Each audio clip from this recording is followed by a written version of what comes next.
Good morning, church. Um, this is a beautiful day out, so I figured I had to get outside and take this video for you all.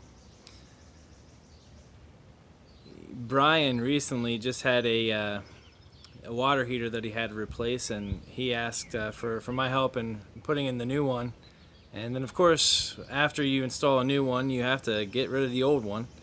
Well, his old one was a 120-gallon water heater, and this thing was huge. Now, we didn't think it would be too heavy because, water heaters are typically just a tank and they're not that heavy. But when you have one that's 120 gallons, it's got some heft to it. And he and I, after installing the new one, we tried to get it out of his basement and it just wasn't going. What's surprising is Linda Grubbs was able to help him move the old one out of the way so we can get the new one in place. Of course, Hank Mason, as I talked to him earlier this week, said, well, that's because Linda is actually stronger than Brian. I wouldn't doubt it. But we just couldn't get this thing on our own. So we had to recruit the help of an engineer, and Mike Ludwig came over and helped us get it out the next day. And we're debating about how heavy this thing is. And I remember saying I think it must be 350 to 400, and I think Brian was thinking maybe around 200 pounds, and I don't know if Mike was willing to give an exact estimation, but needless to say, we dropped it off at the scrapyard, and the thing turned out to be a whopping 475 pounds. It was deceptively heavy. I mean, yeah, it was pretty big, but 475 pounds? I mean, this thing was huge. Now, part of that's because there's a lot of sediment and buildup that's in the tank that you can't see. It reminded me of somebody who was very deceptive in Scripture, and that man's name is Jacob. In fact, Jacob's parents gave him a wonderful name. Jacob sounds great, but in Hebrew, the name Jacob literally means heel grabber. And I don't think any of us would be willing to name our children heel grabber.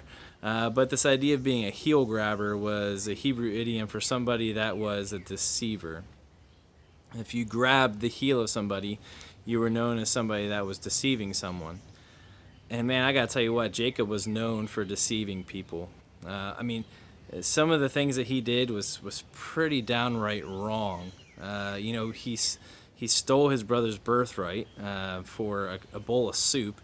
Instead of just giving his brother who was starving something to eat, he took his birthright from him. When he got the blessing from his father that should have been Esau's, Esau, who said was a hairy man and a man of the wild, Jacob, with the help of his mother, disguised himself as being Esau and came to his blind father pretending to be his brother. And as we know, his father gave him the blessing instead of giving it to Esau.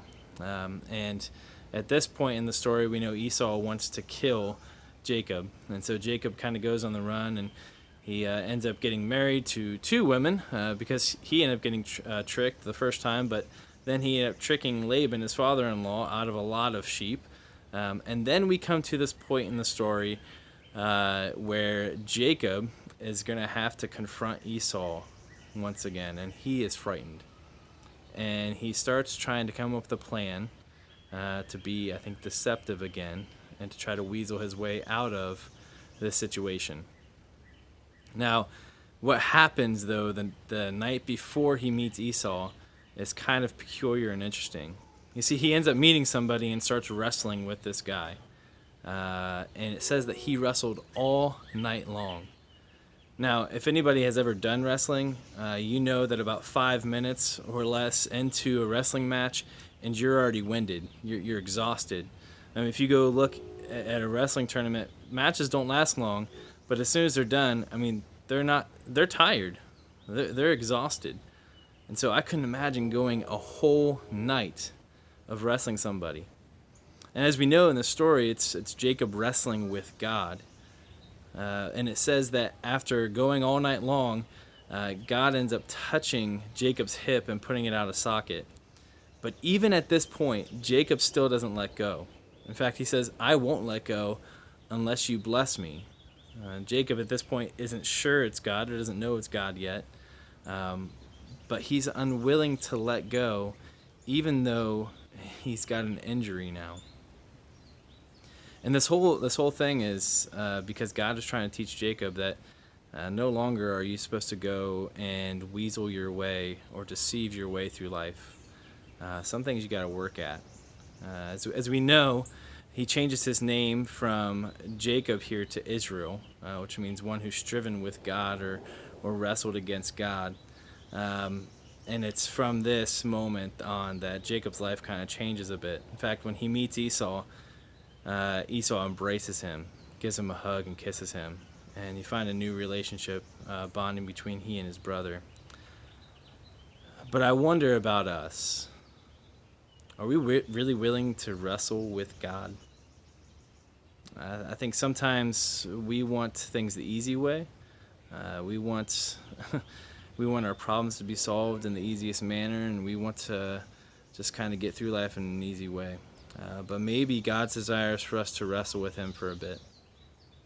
Are we willing to wrestle with him all night long? Or do we want just a 2-minute fix in our lives? Even in the midst of being injured, maybe, so to speak, with God, when we wrestle with him, are we willing to keep a hold? Church, I hope that throughout this whole virus that we might find ways to wrestle with God and to seek out new blessings from him in the midst of that. I hope this message finds you well. Can't wait for us to get back together, and I hope you enjoy this beautiful day today. God bless. Love you all.